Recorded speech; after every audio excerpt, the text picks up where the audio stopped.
A lot of the reporting I've seen recently has sort of been seeming to say that there are these editors on the side, and there's this massive game at its heart. But really, to us, making things is half the game. It is actually gameplay. Building these creatures is gameplay.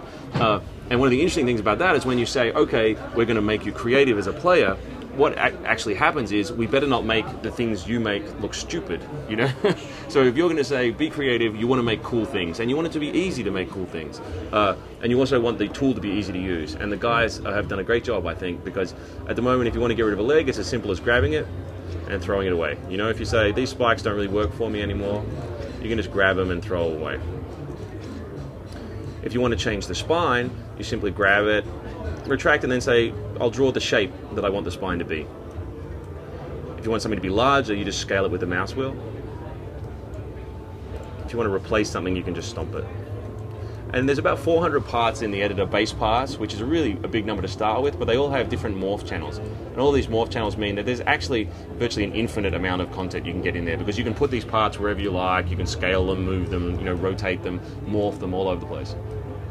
One other cool thing is, lots of games make the player feel stupid. They basically say, here's the right way to play it, and if you don't do it exactly this way, we're going to put up a big game over screen and kick you out. Spore is trying to say, no, the player should always be, the player should always feel like they're smart, So anything that you do, we're going to support. So if you say, you know what, my creature has one giant eye,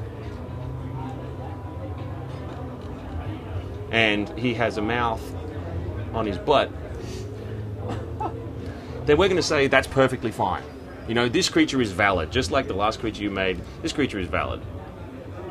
He can still eat, he can still call out to his friends and still do all the things you saw the last creature do. He just looks like you want him to look. The texturing is the same. We're trying to make you feel smart. If you say, I want to change that yellow to a blue, you don't want it to be a flat blue, you know what I mean? So we give you the blue you asked for, but we make sure that it looks cool. There's actually a gradient of blue that surrounds that. There's actually a bit of depth to it. The artists have done a great job there. When you take that back into the game, I'll skip the baby part, blinding white light. And here you can see, it knows, the little head knows it's the head, and so I can move that and it will track my mouse cursor. It knows the head is where the mouth is, and if I tell it to call, you see everything still works. And the gait itself, even the legs, now with these two funky legs, he's still getting about.